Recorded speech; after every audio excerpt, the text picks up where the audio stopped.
Welcome everyone to Heart Snuggles. We're so happy you're here today and hope you're having a great morning. I brought a lovely friend and I'm so excited to have this conversation. So go ahead and introduce yourself.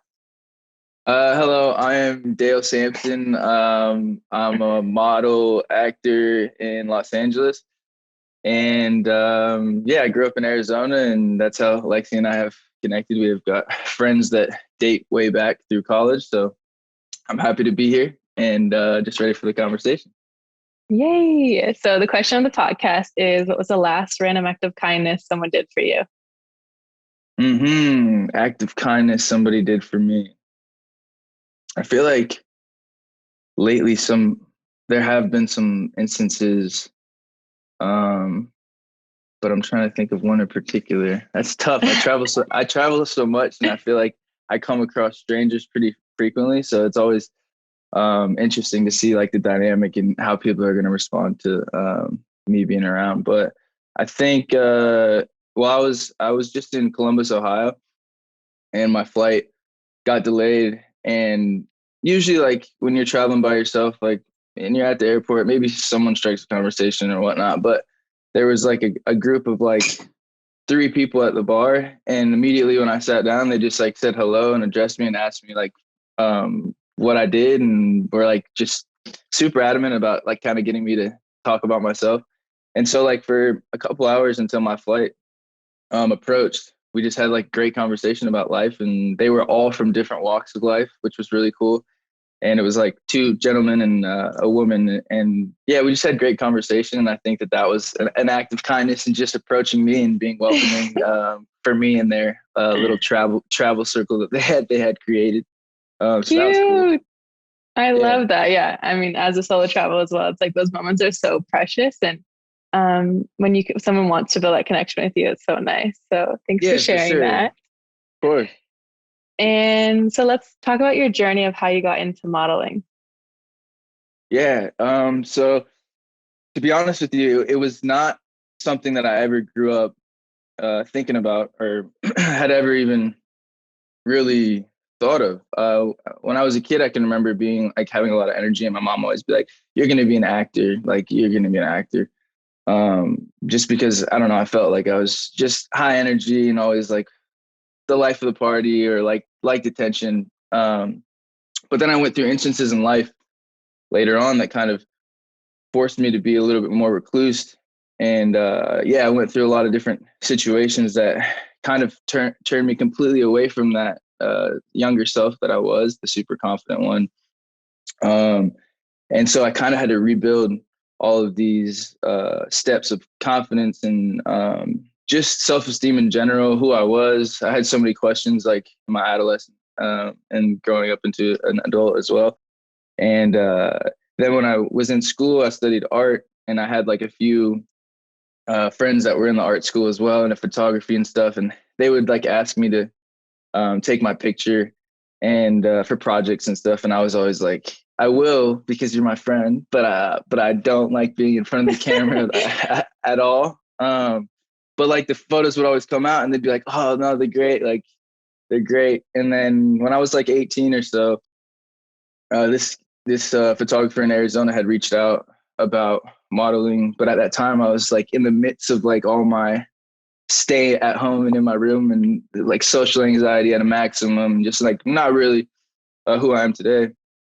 And so I was like, just put it aside, and I was like, I'm not really interested, thank you. But and then when I finished school, um, I was managing a bar, and I was training to be like in beer distribution.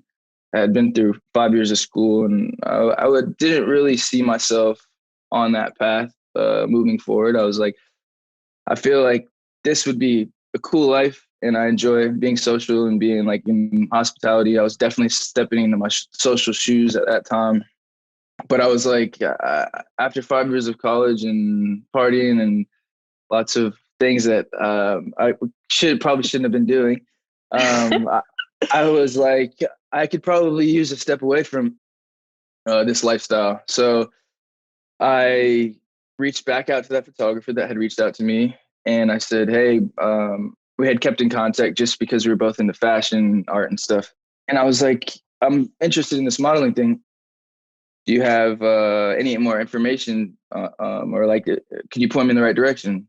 And he was like, dude, he called me right away, and he's like, dude, I've been waiting for this call for like years, blah blah. Blah. And I was like, cool. So we shot a few weeks later, and then approached an agency in Arizona, and they offered me a contract, and I signed with them, and that was 2017. And I didn't really know what it was going to be at all. I was like, well, we'll just see where this goes. I quit both my Mm-hmm. jobs. I was traveling a little bit over the summer. I was like, we'll take it a day at a time. I don't like being in front of the camera, and that and was enough incentive for me to figure out why I was uncomfortable in front of the camera. I was like, is that an issue with my self confidence, with who I am? Yeah, it was just like so many questions in my head that I wanted to kind of tackle. So I was like, I've got to figure this out.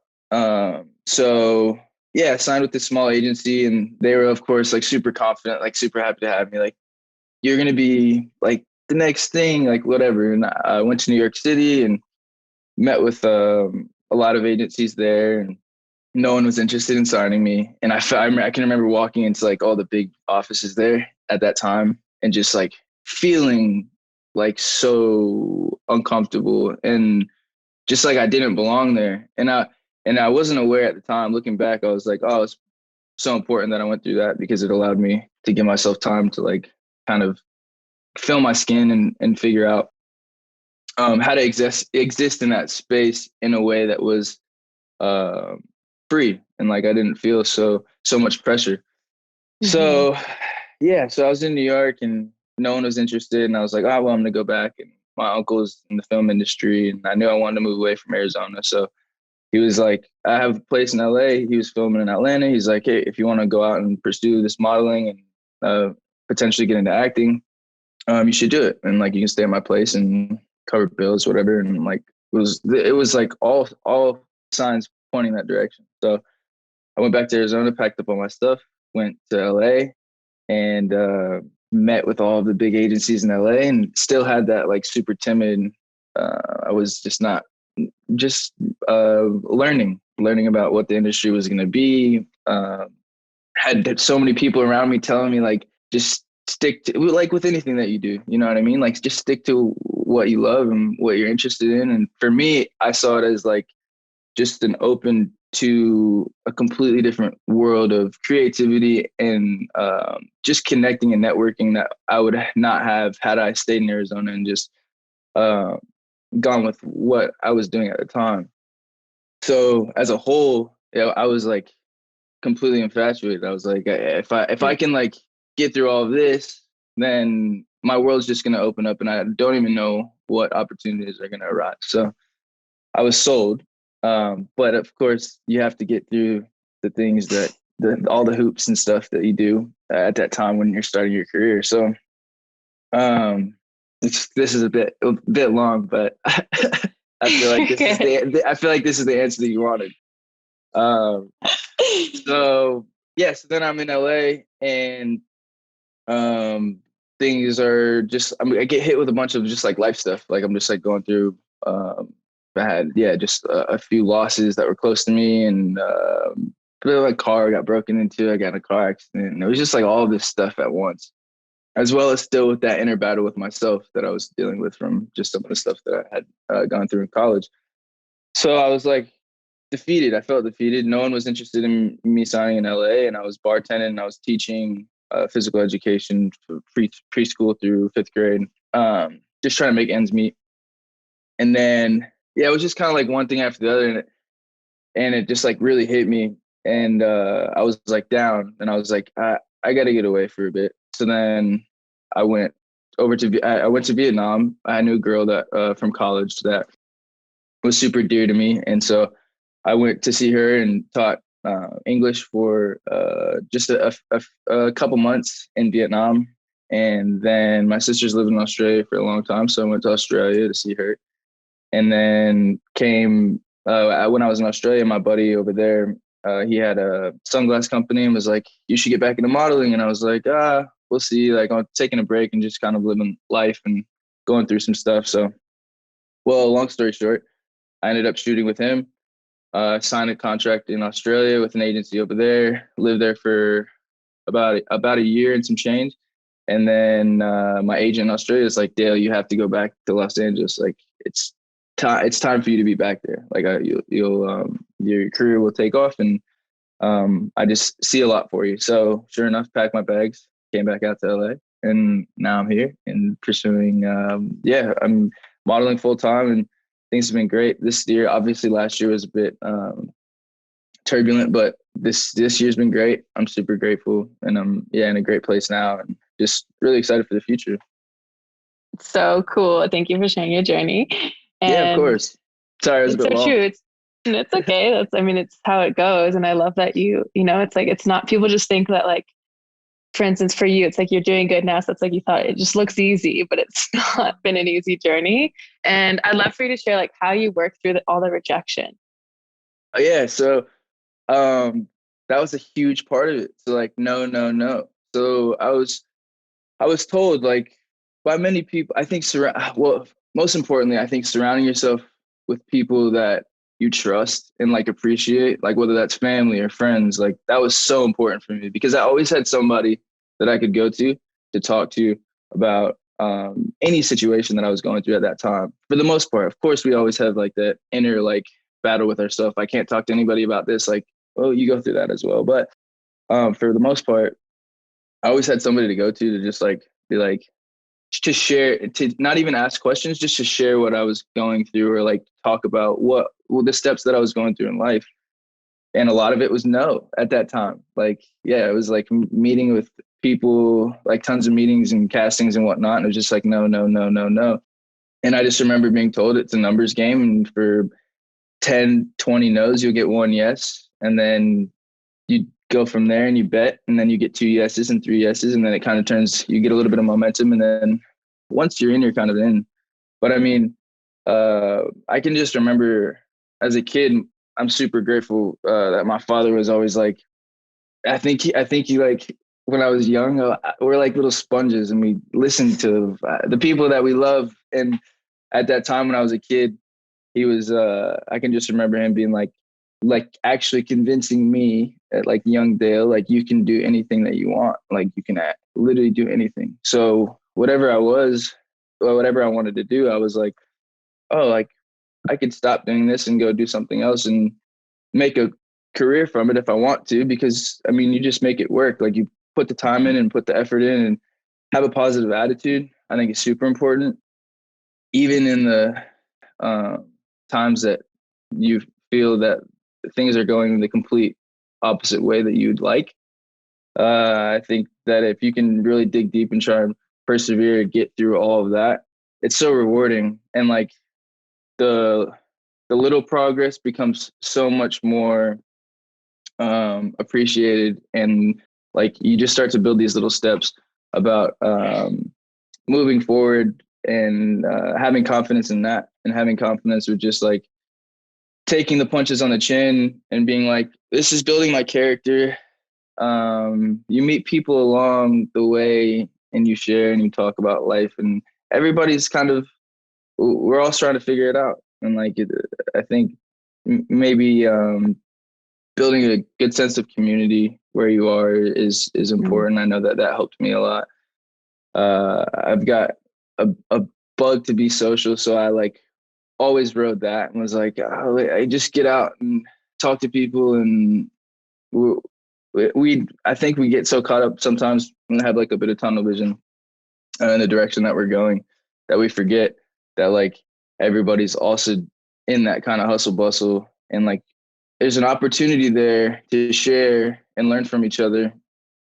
And I've learned so much from so many people that I've been around, from people that are in the same business as me, or in the same industry to some regard, and then people that are in the complete opposite spectrum of business Mhm. or life than I am. So there's always opportunity to learn. So I think trying to channel that curiosity is super, super important, and has been for me, at least in getting to the point that I am now. Yeah, I think I love that. I don't know why that saying like don't be curious or curiosity kills a cat. I'm like, that is so not true. It's the exact opposite of Yeah, what life yeah, should be like. Yeah, or there's a balance there. You know what I mean? Like there's a zone. So of course, if you choose to like jump off that edge and like really get there's going to be a consequence at some point, potentially. Hmm. Maybe not. Everybody's situation is different, but I mean, I always found that regardless of how curious I was, even if it was something that ended up coming back to affect me in a negative way at the time, I always learned from it or gained something from it, whether it was perspective or, yeah, just a different way of learning. So Hmm. I'm thankful for all that. Yeah, so good. And you've always been so good at that. And how have you found the energy? Like you used to be super anxious and you've worked past that. Like how do you have that drive in you? What do you think that is? Um, I think trial and error is huge. Like more so trial, because a lot of us are afraid to try things that may seem a bit off spectrum. I remember for me, meditation was like something that I was like, didn't even I didn't really know that it like I knew it existed, but I never put a lot of thought toward it or thought that this could potentially save me from something that I'm going through. And I won't get super deep into it, but I had like some um years of like super intensive like drugs and alcohol that like really affected the way that my body was functioning, especially mentally. And so I dealt with a lot of consequences from it. There was times where I had no really emotional control, and I had to go through the ebbs and flows and like really ride it out for years. It took me a long time to like kind of get more of a hold on that, and I think it's a lifelong journey. But at that time, yeah, I had crutches and had to go through the prescription route and like do all that, but then also circled back around to try and figure out a holistic approach and really just figure out what got me to where I was. What was it that put me in the place that I was, and then be patient with myself getting out of there. So I think taking the time for myself, even I notice now, like I often don't do that because I get Hmm. so caught in this like high buzz of being around people and just like having so much energy and lust for life, really. Yeah. Um, but yeah, at that time, I think I had to like really just take a pause and look at myself in the mirror, figure out what was important to me, find my breath, practice meditation. Like when I lived in Australia, like I was meditating like 2 or 3 times a day and like diving so deep into it to the point where I got to a mental space of clarity that I had never achieved in my life when I was living in years of like severe angst. Like, Hmm. um, yeah, I had so much trouble with anxiety, socially and even with myself. Physically, my body didn't respond to stress well, and that really became a huge burden to my path at that time. So I think just um, having the courage to really put uh, so much time and effort toward you, like in your journey, this just becoming more self-aware or entertaining the idea of self-awareness in general. I think there's a spectrum and everybody's kind of going through their own space. But for me, it became literally it trumped everything. Like it was like, why am I uncomfortable right now? I started questioning everything. It was like, I feel whether it was physical, whether it was mental, it was always like, why do I feel this way? And I'm super grateful that I mean, it's a double-edged sword, but I'm super grateful that I became so hypersensitive to these things so that now I analyze everything, like what I'm putting in my body, the way that I see people, the way that people make me feel. I know I just have this like constant note in my head of like, I just feel like I don't know, like a computer when I'm like going through life. I'm just like, I'm just noting everything and figuring out how to try and use it to my advantage, to find peace, which I think is the ultimate goal for a lot of us is finding peace with ourselves, with the people around us. I think we become then in a state where we can be extremely impactful, which is very important, especially in the times that we're going through now. Um, but yeah, I'd say that taking time for myself and having the curiosity and conquering journey of the journey of that we were walking with ourselves. Yeah, it's so beautiful. And how do you deal with your emotions? that's that's such a good question. How do I deal with my emotions? Mm, I'd like to think in a healthy way. Communication is huge.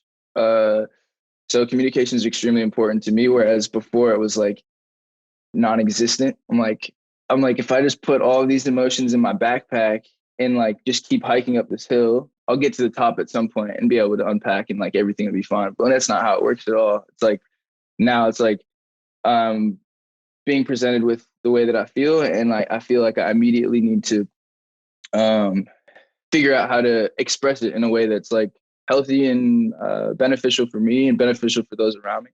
Um, but I don't internalize as much as I used to, and so I think that I'm just much more, I guess, mentally digestive of like my emotions and the way that I like process it all. Because I mean, at the end of the day, that's a huge catalyst to just who we are and the way that we see the world and Yeah.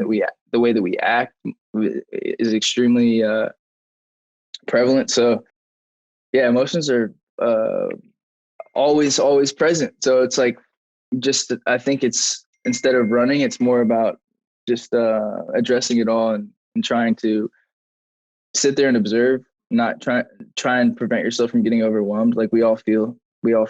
That's like uh, since we're young, which is like one of it's a gift. You know what I mean? So it's I think just important that we try and figure out how to go through it all in a healthy way for ourselves, whatever that Mm. is. There's no right way. No, yeah, I think that's a great point you said too. One of my favorite teachers, Sarah Blondin, she talks about like how feeling is a gift and we're never grateful for feeling.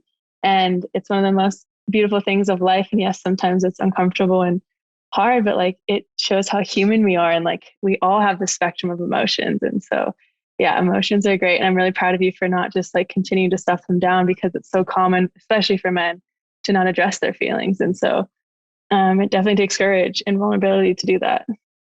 Yeah, it's interesting because that is very common now with men and mental health and the way that's being viewed and now approached and just exposed a bit more. Because before I feel like it was something that was never really addressed, or when it was just I mean the world that we live in now, everything's in the light, um, which is a good thing. And for me, I think and like I said before, excuse me, it's not like whether it's right or wrong, but I think for myself as a male, I just always feeling was important to me. Like it, as soon as I started realizing that that was like really ingrained in who I am, and that was something that I prided myself on, like the way that I love, like the appreciation that I have for people, like that's all interconnected. And the Mhm. moment that I started embracing that, um, and I saw a response that was more rewarding and I think warm to other people than I did before I was as open to it. So now it's like, this is who I am. And now it's so easy for me to talk about all that stuff because it's literally, it's just who I am. And people take it or leave it. You know what I mean? Like you meet people that are responsive and that appreciate it. And you meet people that are like, that's weird, but it's like, I don't know how to be anything other than myself. And I think uh, the sooner that we find that out, it can be extremely liberating. Yes, beautiful. And I'd love to know, how do you stay humble being in an industry that's like all about looks? And now that you're getting bigger, it's like, how do you stay true to your true self? It's a great question. It's a super great question. How do I stay humble? The, I keep the people around me, like I said before, that I trust and that know me. I think that's really important. At the end of the day, I think it really comes down to who you are. You can have people around you that can try to keep you humble or keep you grounded, but it's really about me and and who I feel like and who I want to present to the world. And I think that I never grew up. I'm just very thankful that I was never able to connect the fact that I look the way that I do to who I am.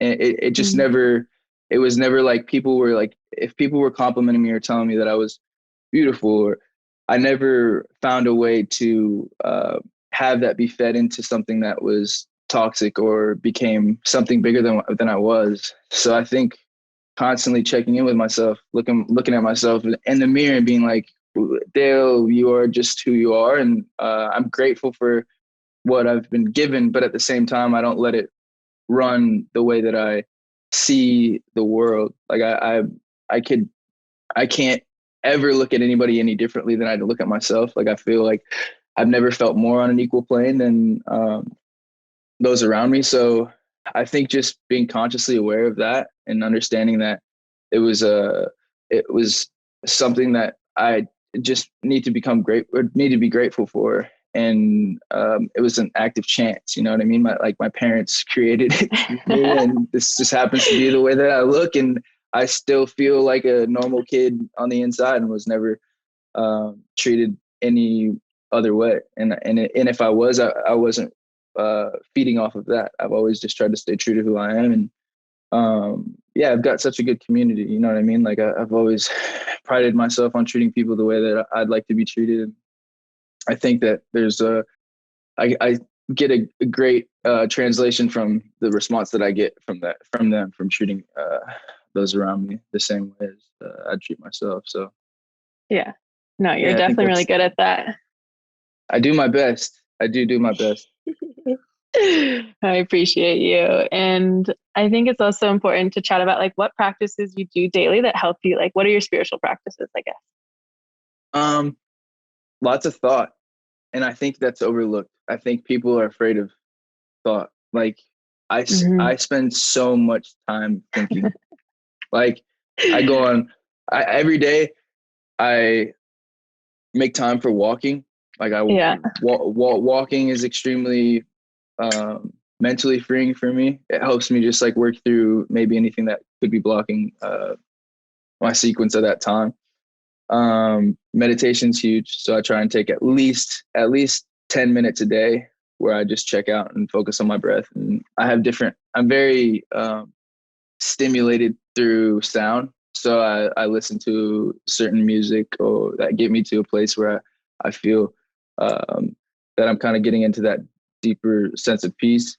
So I do practice meditation often. I'm trying to think. Daily exercise is huge for me. Of course, I have to pay attention to the way that I and present myself, and it's a huge focus within my workspace. So I'm in the gym at least once a day, if not twice a day, because my schedule tends to be pretty flexible. But at the same time, I I just movement of some sort. It's not always like super intense. Like I'm trying to yeah, burn myself out. Like movement could be just my daily walk. So I think that's extremely important.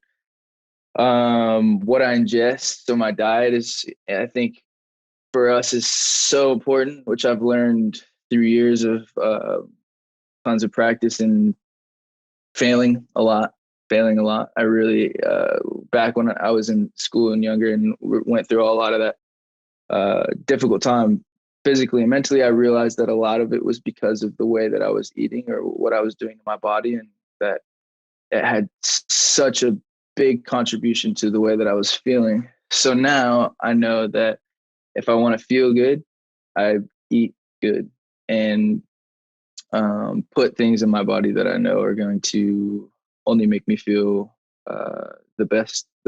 And if that's how I want to feel, of course, I have the days that I feel like going out and having a beer with my friends, or and I just now I have an awareness that if I'm gonna go do that, that I may not feel totally myself the next day, and I've got to be good to myself and understand that as long as I do everything that I need to get back on the horse, then I'll be right back to it. So I just take like diet, exercise, meditation, just time for myself and spending time with people. Of course, it's a huge. That's very very therapeutic for me. I think being around people is something that I just really cherish. So yeah, I appreciate that as well. Yeah, connection's like my favorite thing in life, and that you get so much from it, especially if it's you're connected to the right people.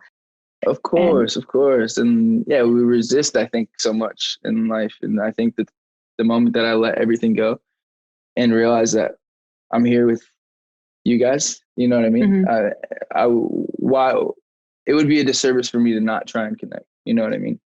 totally, Um, yeah, yeah. So I just really, really pride myself on that. amazing. And last question is, what was the last time that you experienced joy? Joy. Oh man.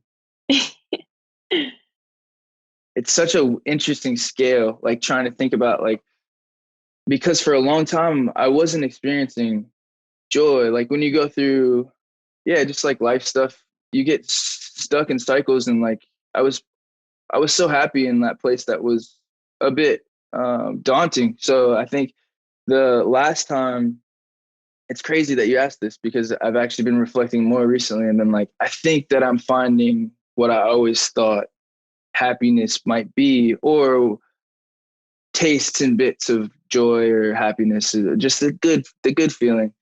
Um, I think I had an amazing experience in Mexico where I was like sitting there in Mexico and the people around me and just with all that I was feeling. I can remember being on the phone with Cole actually, and we were just having a conversation on FaceTime, and he's like, you seem happier than like than I've ever seen you, like or since I can remember. And I was like, whoa, like I felt like yeah, it was just crazy. It was like a moment where I was like, I got off the phone. I was like sitting there thinking, I was like, oh, I think maybe this is that thing that I've been trying to find, or maybe it's right here and it's right in front of me, and I just have been distracted. So yeah, I'd say then, but I mean now I'm happy now. Like Mhm. I think that I try and find a little bit of that every day. But yeah, like the last sense of like true joy, I'd say was probably in my trip to Mexico. Yeah, Yeah, I think that's people get confused. Like when they hear joy, they think it needs to be this some like big moment, but really it's like we can find joy every day at the small things. And for sure, for um, sure. Yeah, and yeah, I think that in Mexico, I just got like a just total like blend of two worlds that I may have been trying to connect for a while, and so I think it just like birthed this whole entire like uh, new sense of joy. yay! I love joy. Thanks so It's much great. for thanks so much for being here. And if people want to follow your journey, where can they find you?